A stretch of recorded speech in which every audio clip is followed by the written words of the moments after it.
There's a lot of people that are making decisions with us in mind, but we're not in these rooms, and that's a problem.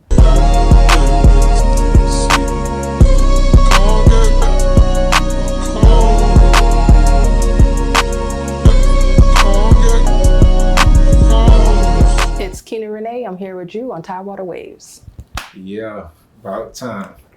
About time. Yeah, so appreciate you pulling up first and foremost. Of course. Yeah, so we can, you're well known, but for the people that don't know you, we could just start with who is Keena Renée and where are you from? So who am I? Keena Renée. I'm from Bad News by way of Shreveport, Louisiana. Country girl at heart. Came to the Hampton Roads area through the military like most folks, and music has always been like my passion ever since I was a kid. I think I started playing, I was like 8. I had a little keyboard that my parents had got me. So that's really like where my love of music and really kind of came from as a kid. And then, went through high school and got grown, and then I just turned it into a profession. Gotcha. Into a career. Word. So when you first established that love, when you had that keyboard, you pretty much knew from the start, like, yeah, this is something I want to turn into, my lifestyle. Yeah, absolutely. I am a product of arts programming, of arts education. So, throughout my entire school, grade school, I was always involved in some form of like the arts, music mainly being the main.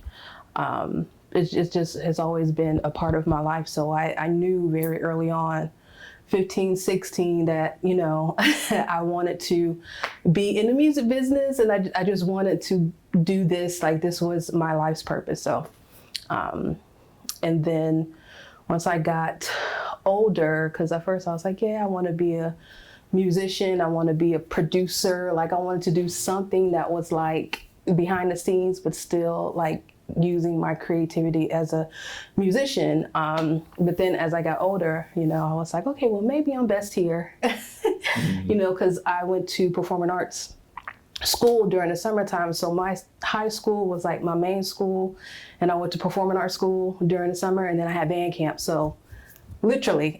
Yeah, around the clock. Yeah, around the clock. And that's where I got, I took like creative writing and got into like other like theater, and was able to be exposed to other disciplines within the arts. And that's kind of how I decided to, okay, like I know that I understand music, but I also had like good business sense and just good, just being able to communicate and understanding like where my gifts were. And so that's how I kind of, like a sense of direction. Yeah, dope. And I love how you put this. I'll pull it straight from you. A dedication to advocating for the livelihood of creative entrepreneurs. Yes. And a better economy for us in VA. Yes. So that last part, it's like near and dear to me, because a lot of people don't really understand the economics of the world, but also that comes with, creating an entrepreneurship. So why is that so important? That is so important because the arts is what makes the world move, right? And unfortunately, I believe like in these incubators and in these economic spaces, the arts is kind of like an afterthought. Like when they're making these decisions, the arts is never the first thing that comes to the mind. And those of us that have creative businesses, like we're business owners just like anybody else. Just like if it was a tech business, it could whatever other business, and if you're fixing cars, still as a content creator such as yourself, you're still a business owner. You have a business that you have to run that takes resources to thrive. So part of my work is understanding that, getting people to understand that creative entrepreneurs are also, we're just business owners as well. and then making sure that we have a seat at the table, because in order for our community to thrive, we have to have a seat at the table in these rooms that are making these, decisions when it comes to what type of funding goes where. We have to be there to let people know, like, hey, I have a business that attracts however many dollars in tourism to this city or to this area. I should be able to have access to the same funding and resources that any other business. On Granby Street, okay? It could be in the Neon District, it can be in the Vibe District, it can be on the ocean front. It can be where we are right now. Exactly. We are what makes this thing move and look cool. You know what I'm saying? Because people want to be cool at the end of the day, Yeah, definitely. And that rhythm. Everything revolves around, people say the culture, but they don't really understand it. It's like a je ne sais quoi. You can't really put a word to it, but it's a energy. So, with your nearly 20 years, in this industry, moving around with a lot of top artists, local artists, just different people, like, it seems like something, is bubbling. Well, not seems, it is bubbling. So how do you see the differences from when we had that first kind of surge to like the resurgence of the area that's going on now? That is a very good question. Because you're right. I've been able and I've been blessed to be in a position to have been around when Pharrell would bring his Enzo, would shoot videos here and the clips were always throwing parties and doing different things. It was definitely a different time. It was definitely a time where I felt like, one, it wasn't like a lot of cameras, we didn't have social media then too. So it's like, it was a lot more organic. Yeah, it was organic and it was fun. It was a time where you truly felt like, okay, I'm a part of it. Like, you were proud to be from the 757 because again, those that were big and really doing it were very visible here. They were very visible and we can touch them. They were, you know what I'm saying? So, and I think now, the difference now is that I guess people feel so far removed from it because it's not like, you can walk and see Pharrell standing at, wherever or at Military Circle Mall or Military Circle isn't here anymore. Oh my God. You know what I'm saying? But just like stuff like that. So I think that social media is a gift and a curse. And I think that back then we were connected in a more personal way. Now people feel connected behind social media and like different things. It's just, we've lost that connectivity. But, social media does provide what I like to say, kind of like a lens, just a sneak peek or a lens into, like what it was. Like, there's all these pages that, show like some of the archives. It's like, yeah, like that really happened. Like, yeah, like that really happened. It's cool you seeing it on social media, but to actually be there when it happened, it's like, yeah, so.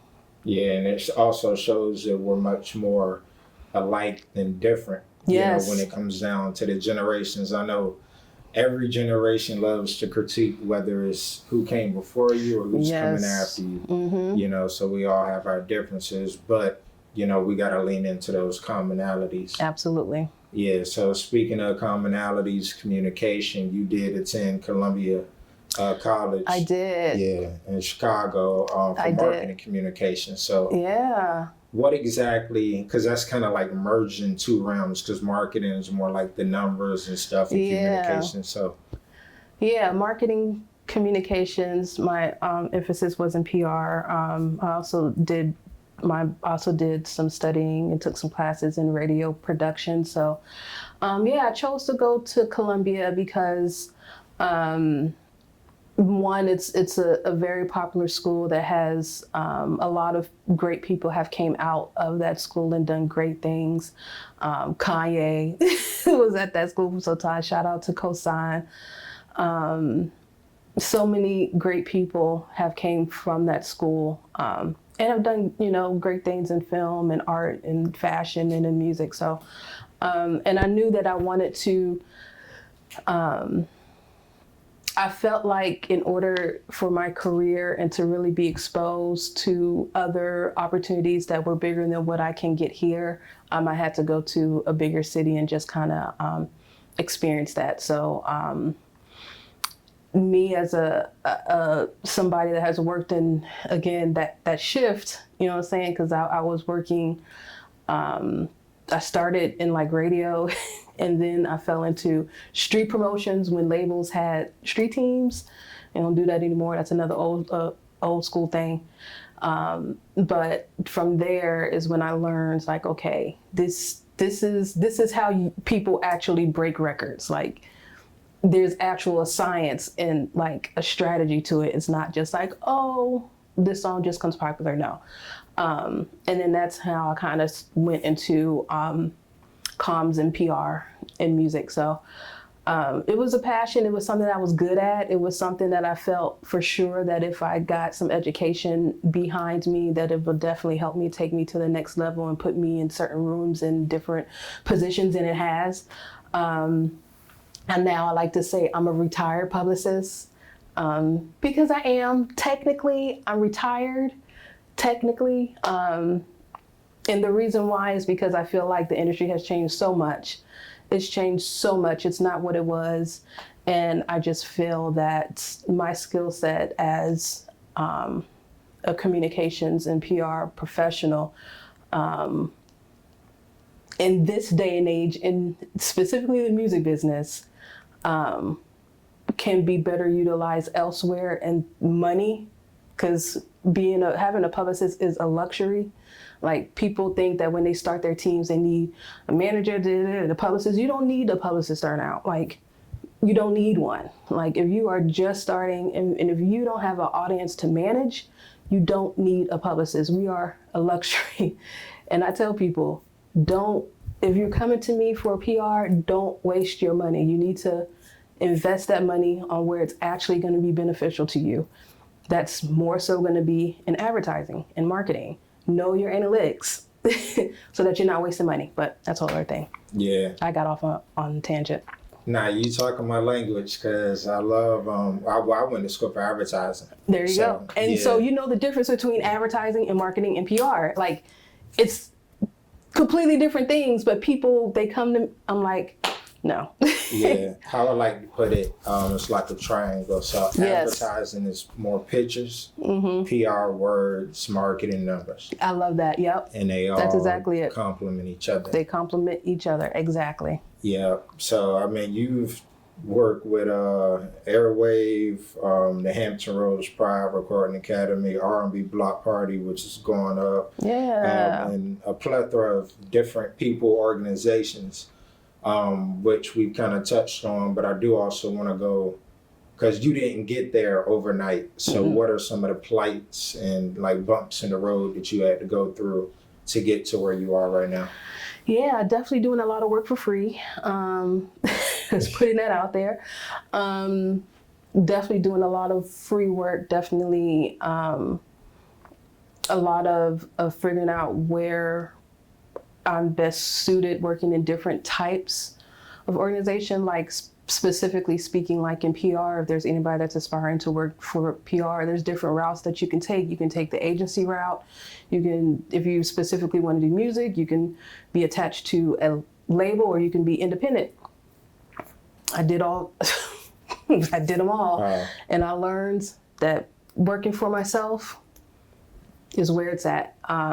Agency route, you're just another publicist and you'll be assigned to whoever is, and you may not be passionate about it. I am very much so driven by, passion and things that I truly care about. And if I care about it and believe in it, that's when you're going to get my best work. I can't just punch a clock and like be assigned something and that just doesn't work for me. Some people can do it. Yeah. Doesn't work for me. Because also I'm careful about the projects that I work on, because I want to be sure that what I'm attaching to is something that, spiritually it sits right with me, that it represents something that I would represent. So yeah, a lot of trial and error there. A lot of doing different things. I worked as a personal assistant for artists. I've done everything from tour managing. I've done day-to-day management. I've done any type of role within the music business that you can possibly think of. I more than likely have done it. Yeah, you were the communications director for Mural. Yes. Fiasco. Yes. Yeah. Shout out to Aisha, my sis Aisha. Shout out to Mama Fiasco. Shout out to obviously Lupe. I worked with him for several years.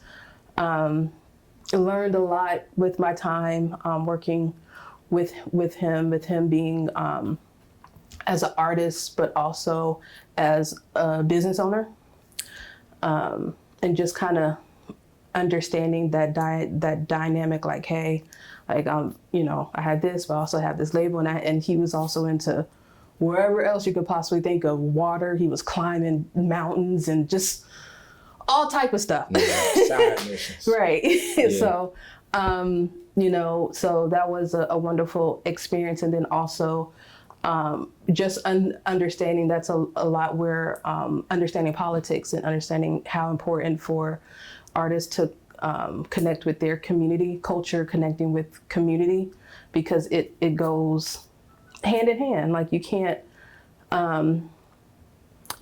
be, in my opinion, you can't get to that next level as an artist, or if you're trying to go like up there and be disconnected from the people. You just can't.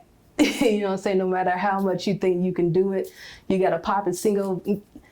If you're not connected to the people, you're only going to go so far. So far. Yeah. So yeah. Yeah. So you are very, focused, I would say. And well, as you already said, but like, where are your inspirations coming from? Who or what, it could be a person, a thing. Like, what are your inspirations? Great question. God, number one. God is he put it on me to serve. So that's I go with, that's my source. My mother, definitely my mother, because she never, she saw it in me very early on, and she always encouraged me, and she didn't like, saying how some people are like with their kids, but she did everything that she possibly could to be sure that I was set up for success. And so I'm always going to be inspired, and that's, how I move as a woman in the music business. That's a whole other trial. Or business in general. Yeah, it's a whole other thing. Yeah, I would definitely say my mother. And then people don't know, one of my biggest inspirations is Michael Jackson. His career, how he lived his life, there should be a class. He should be studied. Like, I firmly believe that. Like, how he was able to get to the level that he was able to get to, it was not, by accident. Mm-hmm. And it wasn't forced either. I don't think so. Not at all. So, yeah, I would say those are my inspirations, and my family. I'm just very proud of where I'm from. Like I said, I'm originally from Louisiana. Louisiana is a state that has a lot of issues, but I'm very proud to be from Louisiana, and just to be an example of a product of what can come out of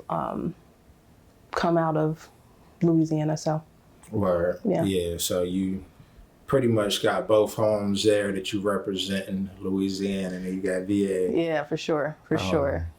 So do you like, I guess, go back and visit from time to time, or you pretty much up, here? Okay. Oh yeah, I go and I try to go at least once every other year or once a year. I was back home last year. I had a cousin that passed, so I was home last year. But yeah, I can't stay away too long. My grandmother would have a fit if I tried to stay away too long. So yeah, I go. If I don't go every other year, I try. Or every year, I try to go every other year. Yeah. Gotcha. Yeah, because both of my parents, I said both of my parents are from, like, the majority of my family. I went to high school here, but the majority of my family and everything that I know is Louisiana. So.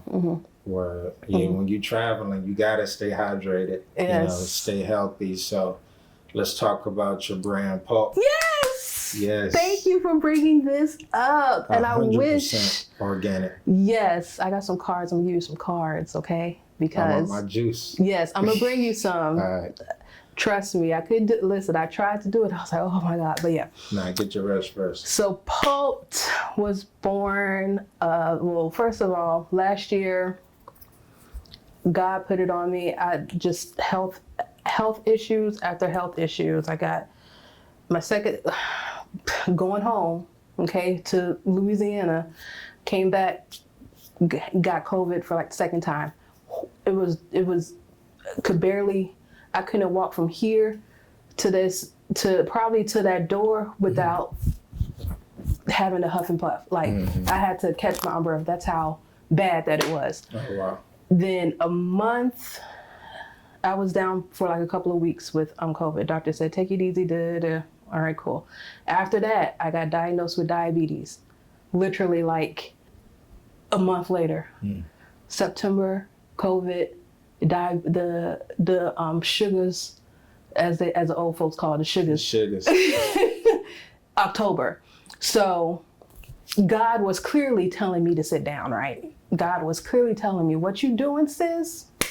My daughter, it's not, you gotta work this thing out. You gotta take care of yourself first. Exactly. And that comes from years and years of me in this business.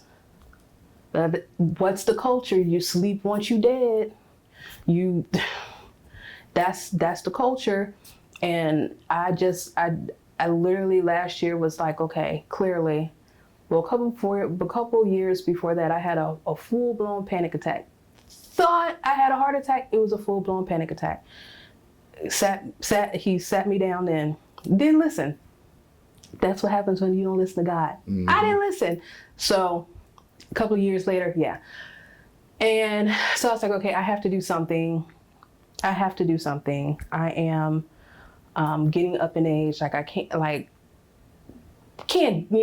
all these things, like there has to be boundaries. There has to be a time for me to really, truly and focus on myself. And that's what I did. So I was researching different ways because I said, I don't like medicine. And I knew like I'm on medication for my diabetes, but I'm trying to get off of it.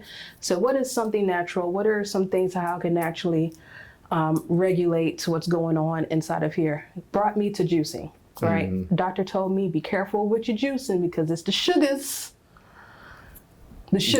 Right? I was like, okay, cool, understood that. But still knowing God is my source, I'm like, okay, I'm still going to do my research and figure out, okay, how can this impact me? Because I was doing shots and I was visibly seeing the changes just like within my energy, just everything. I was seeing changes with me juicing. So I was like, okay. And so I started on top of just like working out and stuff like that, and obviously having a clean diet, incorporate slowly and surely. I did my first juice fast. Amazing. Slowly and surely just started to incorporate juicing more so in my regular routine. When I went back to the doctor, my A1C was literally almost out of range for diabetes. And my doctor asked me, what are you doing? I said, I'm juicing on top of working out. I'm juicing too. And it's like literally it changed my life. So yeah, I mean, yeah, I'm a big advocate for natural health. Of course, if you got to take medicine, it goes off of your average American. But if you just look at it, we have everything we need. Exactly. And what comes from the earth. But we just are in this rat race with work and this and that. And it's easier to take a pill or the easier way out. And it is, I'm just saying, what it is, greed as well, which is, all a part of this, country and world that we live in. Conversation for another day. But you're exactly correct. God did not put nothing on this earth that cannot heal us, and we don't need. And it takes work. Water. Are you drinking? Are you over exceeding what you should? Yeah. That's like the vehicle for everything in your body flushes you out. Exactly. So, yeah. And so that's why me and my partner, we just decided to start Pulp'd, because we were both big on like health and just big on, again, pouring that back into our community. Like we want to pour positivity, we want to put health, just pouring that back. And so people were starting to ask me, why do you sell your juice? I was like, nah. But as I prayed on it and just thought about it, I said, there's a reason why, because you could not get me to drink a green juice to save my life before. Like literally, I'm like, that looks nasty, I'm not doing that.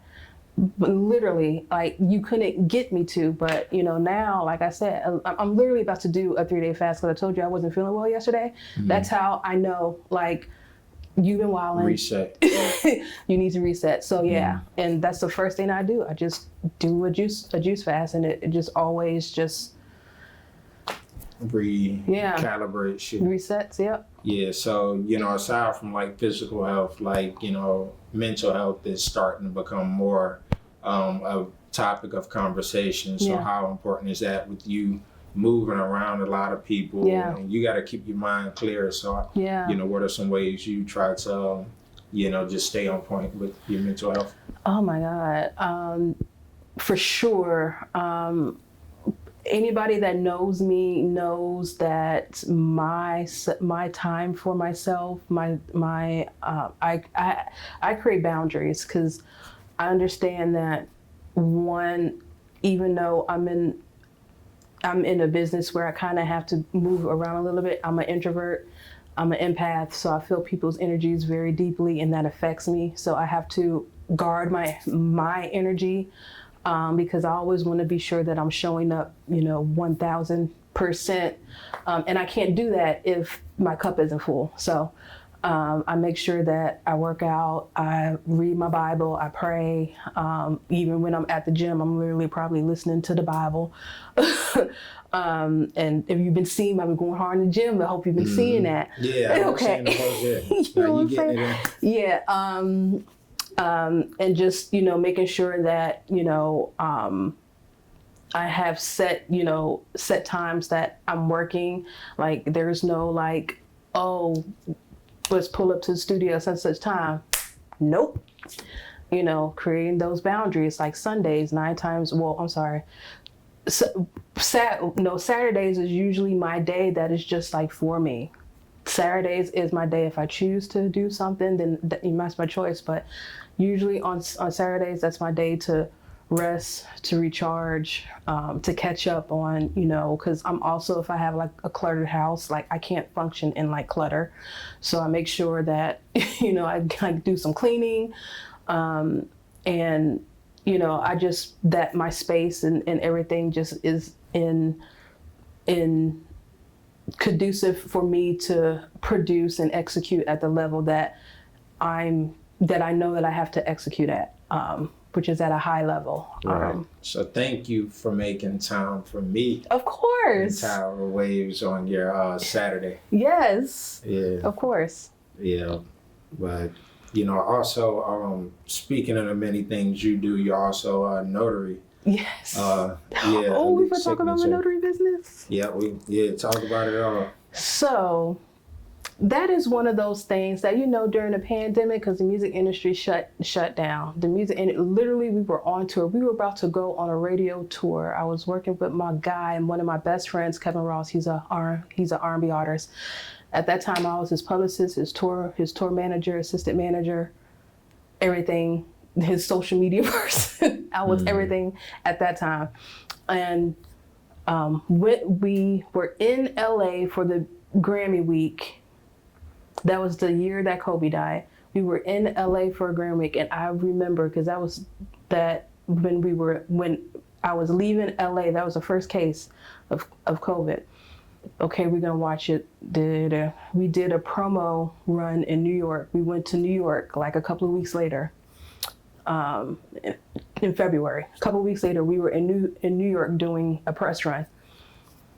All good. Come back from that press run, COVID it was done. Everything was shut down. Yeah. And so, again, at this time, I am working full time in the music business. That is my bread and butter. That is my livelihood. I was touring, traveling, and so so with everything being shut down, what are we gonna do? Me being me, the hustler, just like, because I'm not just gonna sit here and not make any money. I'm sorry. Like, I don't know how people did it. No.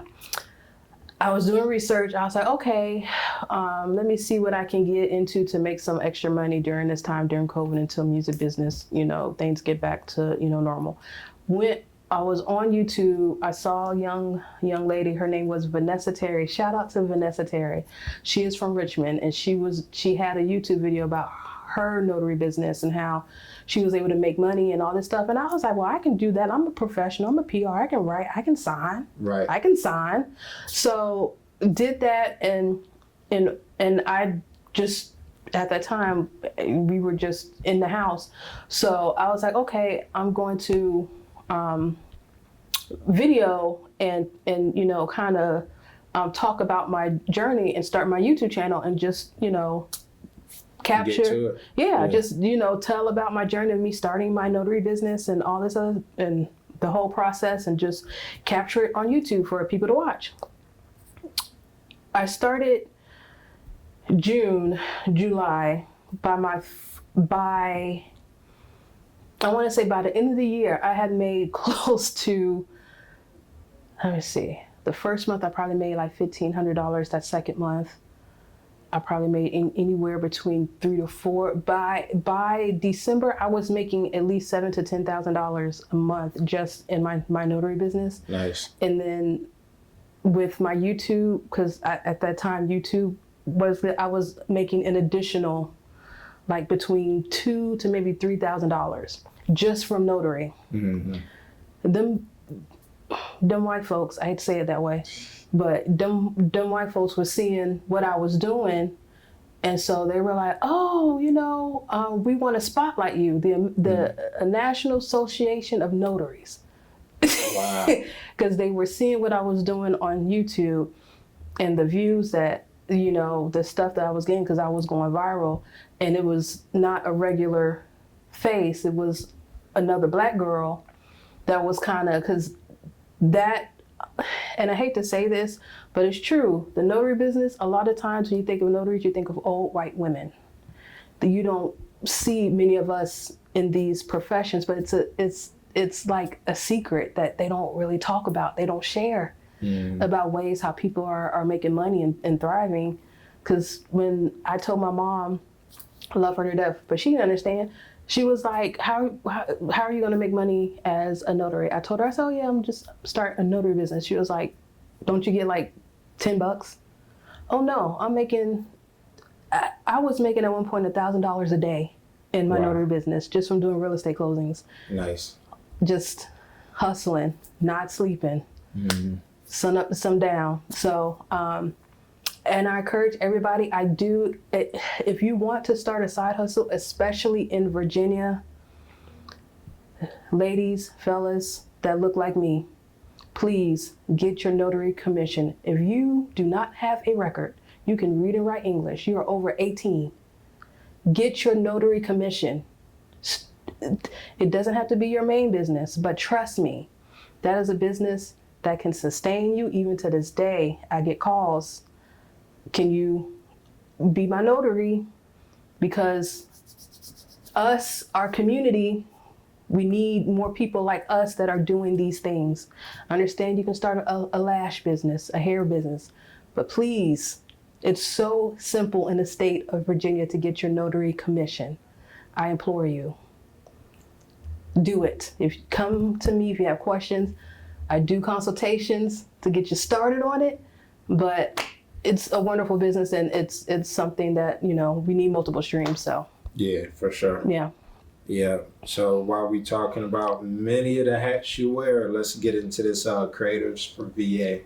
So, you know, how do you feel about the and we already kind of touched on this, but the creative scene, from not just music, but I mean, it's a lot of artists, like paint artists, like people that draw. Visual, it's a lot of people that, you know, are trying to start podcasts. It is, you know, it's kind of all over the place, but it's here. So, you know, how important is, like, you know, your mission with creatives for Virginia? Yeah, I just think the main thing for creatives for Virginia is just to make sure we have a seat at the table.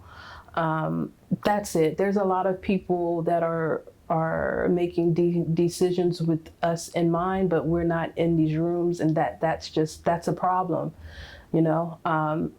My thoughts is that right now it's the current process of how the state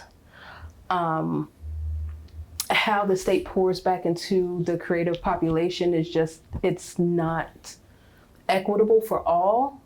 And allocation of funds as well. Yeah, it's not equitable, and there's other states, cities, areas that do it a lot better and more efficient, and it has proven to be beneficial to the economy. And I just think that Virginia, for them wanting to build a stadium, they want to do this, they want to do, and as much as arts and culture contributes to tourism, Virginia Beach, it's insane to me. And I think that we're not making enough noise and shaking the table enough about it. So that's why. Somebody mentioned the other day, ruffling feathers. Yeah. You know, having those hard conversations. Yeah. So, like, what are the areas that, from your perspective, do you think artists and the powers that be can, like, improve on, like, bridging that gap? For one, we have to be more involved. I think that for artists, it's very easy to complain and to say that, oh, in Atlanta they're doing this, or just to speak on the issues. But when it's time to really show up and be a part, we get very little participation, which I understand it, because again, politics or being up at these city council meetings, that's not cool, right? You know what I'm saying? Like, that's not the cool thing to do, but it's the necessary thing to do. And I think that also the mindset of being more community driven and understanding that, okay, like, what benefits all is going to benefit you. So it will be conducive to do and act in a way and take part in stuff that's going to benefit all and not just you. And I think that that's another thing that we got to get out of. We got to get out of this selfish mentality, this crab in the barrel mentality. Everyone wants to be number one. Everyone wants to be number one. They don't want to share, but it's like, you can't get there without the people. That is one thing that I have learned, is the power of the people. People have asked me if I would ever consider running for office. The answer is always going to be no. The power is in the people. I am always going to be on the side of the people. And people don't understand that they work for us. Exactly. So we kind of lose it when it's like, oh, they're making the decisions. It's like, well, the resources they do have planned, 2050 already out for Norfolk. Yeah. The whole PDF for where we're taking the city. Mm-hmm. They do take, and it may not be seen, you may have to reach out multiple times, but you know, hey, we're looking for, you know, ideas or questions, but if you stay consistent, but people don't really, you know, they know it and go in one area, stay in for a little bit and go right out the other. Yeah. We got to start paying each other as well. So for our services, man, you ain't worth that. It's like, even if it's a little bit and we grow, it's like, you know what, oh, hey, I'm going to do this. We're going to stay in that lesser, you know, economical mentality, doing stuff for free. And I get, you know, we do have to help each other out sometimes. Yeah. But people have to, you know, move money around a little differently. Yeah. And I think that and here's the thing. I still, if it's beneficial, if I feel like that is something that's going to grow me, I don't mind doing stuff for free. People, because impact over income is always going to be the purpose, right? I do stuff that is going to be, money does not move me. But at the same time, it's like we have to get in the mindset. It's another thing that I hope that we got time. Artists have to get in the mindset, this is a business. Like, it's the music business. So if your business is not in order or set up in a way for you to make the money that you're asking for, or that if it's not set up that way, that's where the issues come in. And it's confused. It's all over the place. And, you know, money is not just money. Right. Paper money. You know, it's good standing. It's, you know, consistency. Yep. Even if it's a little bit, it's relationships. It's, like you say, a sense to the people. So when we hear money, I just like to go back to economics, because that green piece of paper, I mean, it just equates to value. Yeah. So there's value in, you know, power in other ways, and we just got to play the game. Monopoly. Yeah, we absolutely do. And I tell people, like, speak that language. I didn't get to where the opportunities that I do get, because your work is always going to speak for yourself. If you do good work and do good business, it don't matter how many people are in that business, your work is going to speak for yourself. That's what makes you stand out. All the opportunities that I've gotten have been like larger, it has because my work ethic and my business has spoken for me. There's been recommendations. That's how I got to Airwave. You know, somebody had recommended me to Push about working in the R&B space. So yeah, so that's how I got, you know, to Airwave, because it was somebody had recommended me to Push. So your work is always going to speak for you. There's no need to have this mentality like, oh, I got to this, and this. No, like, if you do good work, if you have a good work ethic, you do good business, can't nobody take that. So I just believe in the people. I believe in doing, putting your best foot forward, maintaining good relationships, and yeah. Dope. So speaking of maintaining good relationships, where can the people find you, get in contact with you, and, you know, build with you? You can find me at Keena on Instagram, TikTok, and on YouTube. I'm gonna start back doing my YouTube content. You can go to creatorsforvirginia.com to see a kind of like my work background, my bio, things that I've done. And you can go to .org to learn more about creatorsforvirginia.org to learn more about the organization. Get Pulp'd if you want to get some juice from me. Getpulp'd.com. I'm doing deliveries. I'm moving into my kitchen sometime this month, so I'm super excited about that because that's already moving. And a couple of things that I got coming up. We're doing Juneteenth at the beach, 24th Street stage, where we got a slew of events for that week. Shout out to Team Lamb and the Lambs Foundation for bringing me on to work with them to put on these amazing Juneteenth events this week, and this month. And the Recording Academy, I'm just super excited. I start my term as board advisor for the DC chapter, which covers Hampton Roads. So more opportunities to, you know, get our artists tapped in and provide any type of resources, and just, you know, to be able to serve in the community, as well as, you know, through legislation, because I'm always going to advocate for us, for sure. So, yep. For sure. Yeah, so, you know, I cannot wait for episode 2. I feel like we can go all day. We could. Bring me back. Yeah, nah, definitely. So I appreciate you pulling up. Of course. Once again, we got Keena Renée. That's me. And we out. Peace.